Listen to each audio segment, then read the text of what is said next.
Hello viewers, இன்னைக்கு நம்ம பார்க்க போறது ஒன் பீஸ் எபிசோட் 923 பார்ட் 2.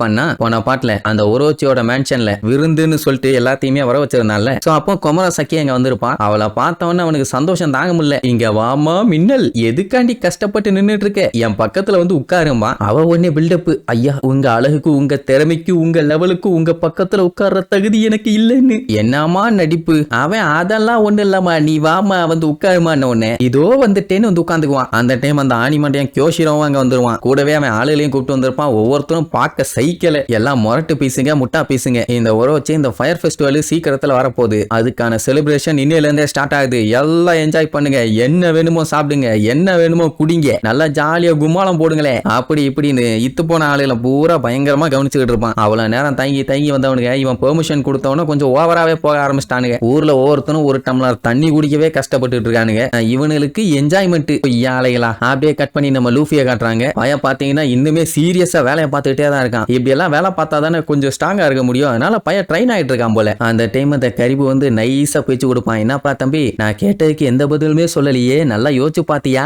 அப்படின்ட்டு பக்கத்துல வருவான். லூஃபி கடுப்பாய், தள்ளி போடா தற்குறி பயல, மெயின் அந்த நாக்க தள்ளி வேண்டாம், நாத்தம் முடிச்சவனேன்னு வண்டியா திட்டுவான். ஆனாலும் அடங்க மாட்டான். ஏன்னா அவனுக்கு எப்படியாச்சும் இந்த இடத்த விட்டு தப்பிக்கணும். லூஃபியை பத்தி அவனுக்கு நல்லாவே தெரியும். அதனாலதான் நைஸா அவனை வச்சு எஸ்கேப் ஆயிலான்னு பாக்குறான். இப்ப என்ன சொல்லுவானா, நீ மட்டும் நீ இங்க இருந்து காப்பாத்தி கூட்டு போயிட்டீனா நான் அவன் கூடவே இருப்பேன், நம்ம ரெண்டு பேரும் ஒன்னா சேர்ந்து என்ன வேணாலும் பண்ணலாம். ஆஹா ஓஹோன்னு பெரிய இவனாட்ட பேசிட்டு இருக்கான். லூஃபியை பத்தி தெரியல அவனுக்கு. நீ வேணா அந்த யூஸ்டஸ் கிட்ட கூட போய் சேர்ந்துக்க, ஏன் உசுர எடுக்காதேன்பா. அவன் ஒரு சப்ப பீஸுப்பா. இந்த மாதிரி பிக் மாம் கூட சண்டை போறேன்னு சொல்லி தோத்து போயிட்டான். அவனோட அடியாள் ஒருத்தன் தான் அவனோட கையவே பிச்சு போட்டுட்டான். பாவம் பையன் பயந்து அங்கிருந்து தப்பிச்சு வந்து இங்க மாட்டிட்டான். அவெல்லாம் ஒரு டம்மி பீஸ் அப்படி இப்படின்னு சொல்லி சிரிப்பானா. ஆனா லூஃபிக்கு சுத்தமா நம்பிக்கையே இல்ல. ஏன்னா சொல்றவன் ஒரு தேங்காய் வாயினாச்சே. ஆனா இதுதான்ப்பா உண்மை. இத சொன்னவன் ரொம்ப ரொம்ப நம்பிக்கையான ஆளுன்னு வேற சொல்லுவான். அப்போ சரக்குன்னு அந்த கல்லை வெட்டிட்டு இருக்காங்களே கோடாரி மாதிரி, அது வந்து முன்னாடி சொருகும் ஆடி போயிருவான். யாருன்னா யூஸ்டஸ் கிட்ட தான். இவன் பேசினத பூரா கேட்டுட்டான். எவன்டா உனக்கு இப்படி சொன்னது, முதல்ல கொஞ்சம் காதை சரி பண்ணி தீட்டி வை, எல்லாமே உனக்கு தப்பா கேக்குது. இது வரைக்கும் நான் பிக் மாம் கூட சண்டை போட்டதே கிடையாதா நாதாரி பயல. ஆக்சுவலா பிக் மாமோட ஆள் கூட சண்டை போட்டு ஜெயிச்சு உனக்கு வேணுங்கிறத அவன் கொண்டு வந்துட்டான். சரி அப்ப கையை நிஜமா என்னாச்சுன்னு கேட்டா, ஷாங்ஸோட ஆளு கூட எல்லாம் சண்டை போட்டிருக்கான். அதுல போன கை தான் இது. இதுக்கப்புறம் நோக்கி ஏதாச்சும் டவுட் இருக்காடா விளக்க ஒண்ணு இல்லவே இல்லை ஏன்னு நடுங்குவான். அப்புறம் இன்னொரு விஷயத்தையும் நல்லா கேட்டுக்கன்னு சொல்லிட்டு அந்த கைடோவை நான் தாண்டா தோக்கடிப்பேன். லூஃபிக்கு கடுப்பாயிரும். அப்ப நாங்க எதுக்கடா வந்திருக்கோம் கொய்யால, எனக்கு தான் சொந்தம், நான் தான் அவனை பொழப்பேன்னு ரெண்டு பேரும் மாத்தி கத்திக்குவானுங்க. நடுவுல கரிபோ நடுங்கிட்டு இருப்பான். ஏன்னா இவனுக்கு பேசிட்டு இருக்க ஆளு கைடோ பயங்கரமான ஆளு. அவனை எதிர்த்து சண்டை போறது என்ன சாதாரண விஷயமா, ஏழ்றைய கூட்டிடுவானுங்க போலேன்னு பீதி. அப்படியே கட் பண்ணி நமி ஷினபுவை காட்டுறாங்க. ரெண்டு பேருமே அந்த ஒரோச்சியோட மேன்ஷன் இருக்குல்ல, அந்த இடத்தோட ரூஃப் டாப்புக்கு அப்படியே பொறுமையா போவாங்க. இப்ப என்னன்னா அந்த இடத்துக்கு நம்ம ப்ரூக்கும் வர வேண்டியது, இன்னும் ஆளை காணும். ரெண்டு பேரும் துணியை யூஸ் பண்ணி தான் பொறுமையா வந்து லேண்ட் ஆவாங்க. ஷினோபு கரெக்டா வந்துருவா. நான் நமிக்கு தான் காத்தடிச்சு மேல இருந்து கீழே விழ போவா. ஆக்சுவலா ஷினோபு வெயிட் ஜாஸ்தி, நமி அப்படி இல்ல, அதனால தான் காத்து கெழுத்துட்டு போகுது. நல்ல வேலை கீழே விழ போகும்போது கரெக்டா வந்து கையை கொடுத்து காப்பாத்திட்டான். கொஞ்சம் விட்டுருந்தா டண்டனக்கா தான். அப்புறம் வழக்கம் போல ஜுட்ஸோ யூஸ் பண்ணி ஓட்டையை போட்டு இவங்க உள்ள பூந்துருவாங்க. அதே நேரம் மேன்ஷனுக்குள்ள என்ஜாய்மெண்ட் தாறுமாறா போயிட்டு இருக்குது. எல்லாம் கிறுக்கு பயலுக, முரட்டு பயலுக. ரோபின் அங்கதானே இருக்கா. அவ எல்லாத்தையும் ஒண்ணு விடாம நோட் பண்ணிட்டு நைஸ் அங்க இருந்து வெளியில போயிருவான். எங்க போறான்னு தெரியல. அதே நேரம் அந்த மேன்ஷனுக்கு பக்கத்துல இருக்க ஒரு கிணத்தை காட்டுறாங்க. அதுக்குள்ளதான் நம்ம ஜென்டில்மேன் புரூக் உட்கார்ந்துகிட்டு இருக்கான். அங்க ஏன் போனான்னு தெரியலையே.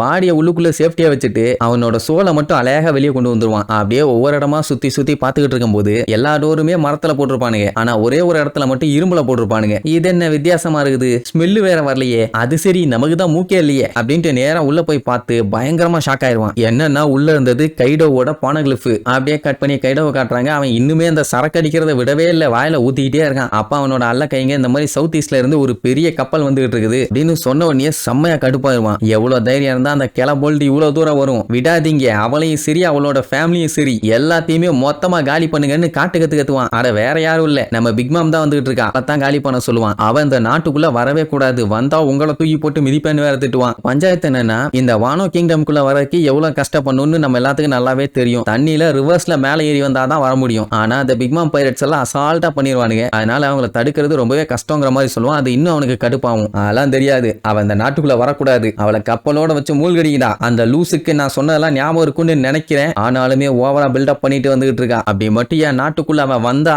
அவளை கண்டிப்பா கொல்லுவேன்னு சொல்லி கொலை வெறியில கத்திட்டு இருப்பான். இங்க பாத்தீங்கன்னா பிக்மாமோட கப்பல் சும்மா பிச்சுக்கிட்டு வந்துகிட்டு இருக்குது. அடே நம்ம லூஃபி என்ன பண்ணா, ஒரு மீனை யூஸ் பண்ணி நம்மளால கப்பல் இழுத்து மேல கொண்டு வந்துட்டான். ஏன்னா நம்ம கப்பல் சின்ன கப்பல், ஆனா பிக்மாமோட கப்பல் பெரிய கப்பல். அதனால அங்க இருக்க ஒரு 5-6 மீனை பிடிச்சி மொத்தமா கப்பலோட வச்சு கட்டிட்டாங்க. அது இழுத்துக்கிட்டே போகுது. இப்ப கைடா வேற அவங்க யாரையும் விடக்கூடாதுன்னு சொல்லியிருக்கான்ல, பிக்மா மட்டும் வந்தா பரவாயில்ல, அவளோட மொத்த ஃபேமிலியுமே வந்துகிட்டு இருக்குது. காட்டுத்தனமா பீரங்கிய வச்சு கண்ணா பின்னாலும் சுட்டு பாப்பாங்க. அதெல்லாம் வச்சு அவளோட ஃபேமிலி மெம்பரை தடுக்க முடியுமா? ஒவ்வொருத்தரும் டிசைனா வளைச்சு அட்டாக் பண்ணுவாங்க. அப்படி அட்டாக் பண்ணிட்டு அவங்க பாட்டுக்கு முன்னேறி போய்கிட்டே இருக்காங்க. கண்டிப்பா ஒரு பெரிய பஞ்சாயத்து இருக்குது. அப்பந்தான் பிக் மாமா காட்டுறாங்க, நான் வந்துகிட்டே இருக்கேன், உன்னை விட மாட்டேன் லூஃபின்னு வில்லத்தனமா அவ ஃபேமிலி கூட நின்னுகிட்டு சொல்றதோட இந்த எபிசோடுக்கு எண்டு கார்டு போட்டு முடிக்கிறாங்க.